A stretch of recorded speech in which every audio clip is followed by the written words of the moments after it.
আসসালামু আলাইকুম। একটা নতুন ভিডিওতে আপনাকে স্বাগতম। আজকের টপিকটা হচ্ছে কিভাবে পিকআপ রিকোয়েস্ট ক্রিয়েট করতে হয়। তো চলুন কথা না বাড়িয়ে দেখি কিভাবে পিকআপ রিকোয়েস্ট ক্রিয়েট করতে হয়। Hold up.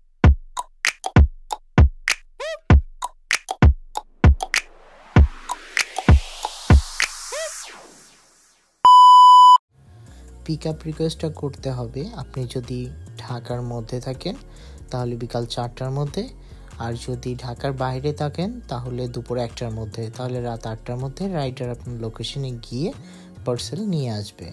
তো চলুন দেখি কিভাবে পিকআপ রিকোয়েস্ট ক্রিয়েট করতে হয়।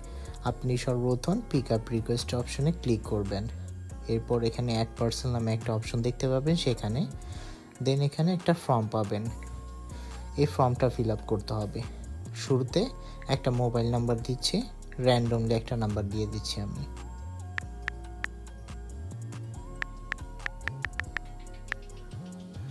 তারপরে একটা নেম দিবেন যার কাছে পার্সেলটা পাঠাবেন।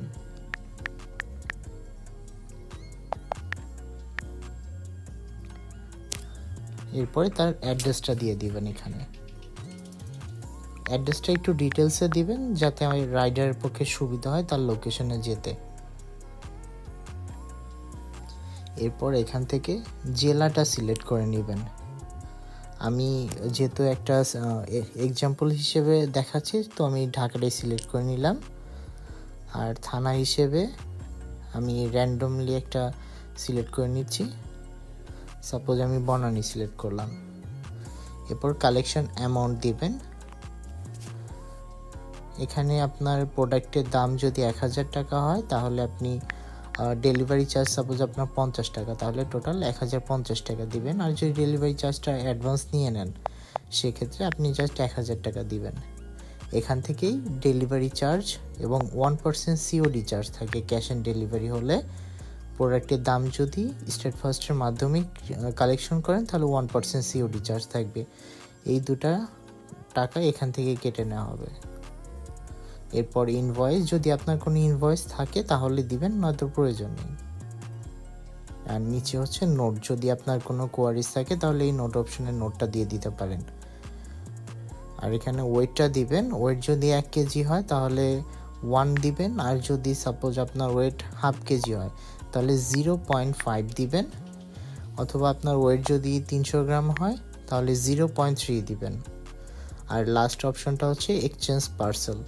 আপনার কোনো পার্সেল যদি এক্সচেঞ্জ করার থাকে, মানে যার কাছে পার্সেল যাবে তার থেকে যদি কোনো পার্সেল আবার ফেরত আনার থাকে তাহলে আপনি এক্সচেঞ্জ অপশনে ইয়েস দিবেন, নয় যদি না থাকে তো নর্মালি নোতেই থাকবে। তো ফর্মটা পূরণ হয়ে গেল। এখন হচ্ছে আপনি সাবমিট বাটনে ক্লিক করবেন। এরপর একটা আইডি পেয়েছেন, জাস্ট এই আইডিটাই পার্সেলের উপর লিখে দিবেন, আর কোনো কিছু লেখার প্রয়োজন হবে না। আপনার যত ডেটা সব এখানেই এই আইডির আন্ডারেই থাকবে এই সার্ভারে। তো আজকের ভিডিওটা এখানেই শেষ করছি। আর আপনার যদি অন্য কোনো প্রসেসে সমস্যা থেকে থাকে তাহলে কাইন্ডলি বাকি ভিডিওগুলি চেক করবেন। ভালো থাকবেন। আসসালামু আলাইকুম।